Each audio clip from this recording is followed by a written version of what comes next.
This is the Week in Sustainability from Workiva Carbon, formerly Sustain.Life.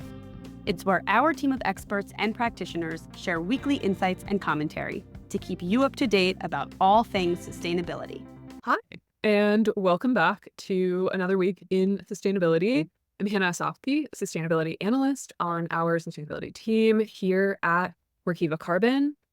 I have two separate yet intrinsically connected stories for you today.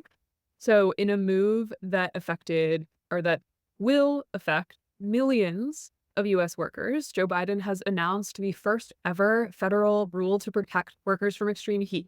And in the same week, Hurricane Beryl made her way through the Caribbean, Jamaica, Mexico, and southern Texas, all facing massive amounts of damage in the aftermath. I want to ground on the idea that these two stories are exactly what we're talking about when we talk about physical climate risk and a company's exposure to climate risk. So let's start with this rule. Outdoor and partially indoor workers are going to be covered by the protection. So that's nearly 36 million people in the US. And the aim of the rule is pretty straightforward. As extreme heat occurs more often, workers that spend long periods of time outside need protections that keep them healthy. The first public comment period on this rule closed back in 2022, and the Heat Injury and Illness Prevention Working Group finalized their recommendations in May of 2023. Now this rule is back up for public comment. So what's in it? Employers are going to need to develop and implement and enforce a heat injury and illness prevention plan. These are called HIPs, and those HIPs need to be compliant with the standards set in this rule. So temperatures, the rule sets a heat trigger point, and that trigger point is either a heat index of 80 degrees Fahrenheit or when the wet bulb globe temperature is equal to the recommended alert limit. And I want to pause here on that note of wet bulb globe temperature, because not all people sort of feel the difference there. Heat index is a great start, and it tells us a lot about what to expect when we walk outside. However, wet bulb globe temperature takes into account humidity, radiant heat, air temperature, and air movement, and all of those separate factors, the cumulative impact on our body. The best way I've understood this is, an 80-degree day in full cloud cover and a breeze and low humidity is a very different working environment from an 80-degree day with zero cloud cover and zero wind and sticky, humid air.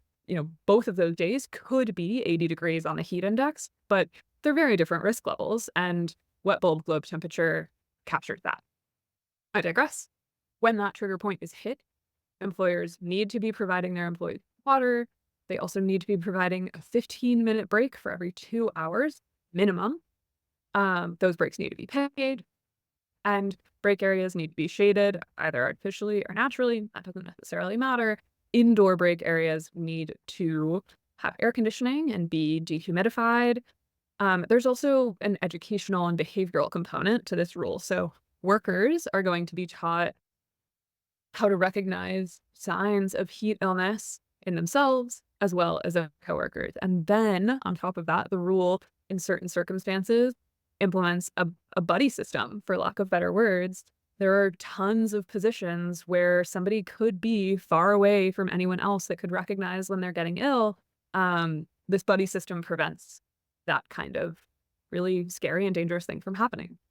The obstacle to implementing this rule is really the same delay that we always have. We've got our world changing at one pace, and then our policy system changing at a much slower pace. So, even though this rule is in reaction to record-breaking heat of the last decade, it won't be finalized until at least 2026, which means that its actual implementation is hinging on November election results. And really, no matter what happens in November, we still face a few obstacles to implementation. This is a federal rule made under OSHA, so the reversal of the Chevron doctrine that we discussed last week makes this rule much more likely to face lawsuits. And before we even get to that stage of this rule facing lawsuits, states like Texas and Florida have already put forth their own laws banning this kind of enforcement in their state. This theme returns again and again. Texas and Florida have both faced intense consequences of climate change already, but their state legislatures fiercely resist proactive mitigation.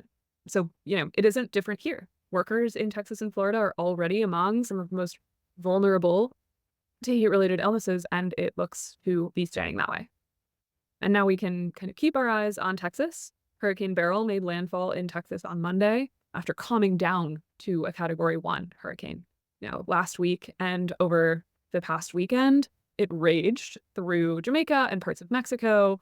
In all of the locations that the storm hit, it did an intense amount of damage. Crops are destroyed, people are without power, and infrastructure is at a diminished capacity to make repairs and respond to this storm. And, if you haven't seen the headlines, let's go through what makes Beryl right now special and maybe why we're talking about it and why it should sound off alarm bells in your head.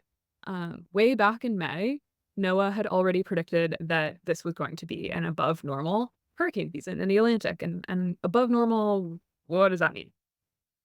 The 2023 season was predicted to be near normal. So near normal was 5 to 9 hurricanes between, hurricane season, which is sort of June to September. 5 to 9 hurricanes in that window. 24 season, we're looking at above normal, which is 8 to 13 hurricanes in the Atlantic this season. Those of us who live in hurricane risk areas are already concerned and already have high alert for tropical storms coming through. And Tropical Storm Albert hit in June. And that was no joke. Killed multiple people in Mexico. And when we get to Beryl could not stop breaking records. When just starting out, the storm turned from an unnamed depression to a Category 4 storm in 48 hours. That is a wind speed increase of 63 miles per hour over 48 hours. So the first storm on record to intensify that quickly. Its accelerations also made it the earliest Category 4 storm in June. And then it didn't stop there. It strengthened again to a Category 5. And that made Hurricane Beryl the earliest storm of that strength in the Atlantic on record. And that's, to me, sounds alarming, but I am not a meteorologist, so I don't really trust my own judgment on what is and isn't alarming in this space. But the meteorologists agree. Nearly every expert speaking on Beryl echoes the same thought. So, what we're seeing this early in the season really signals to us that what is coming later in the season, when temperatures grow even more, is something we really need to take precaution of and take really seriously. So there's this fascinating struggle to attribute Beryl's strength to any one component. Hurricane behavior is determined by many, many, many factors, but air temperature, sea surface temperature, and ocean currents all play substantial roles in storm formation.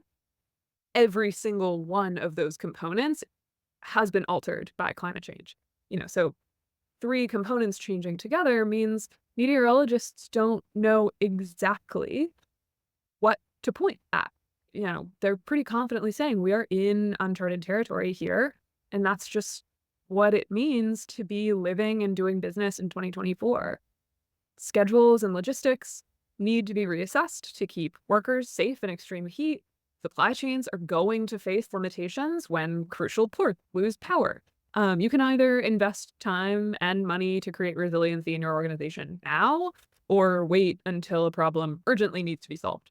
But either way, we'll be here to support you, and see you next week. Workiva Carbon provides organizations with an easy-to-use solution to manage the full life cycle of measuring, managing, and reporting carbon emissions. Now integrated into the same platform used to manage the world's most trusted financial and non-financial reporting. Don't forget to like and subscribe to this show on our YouTube channel or your favorite podcast platform. See you next week.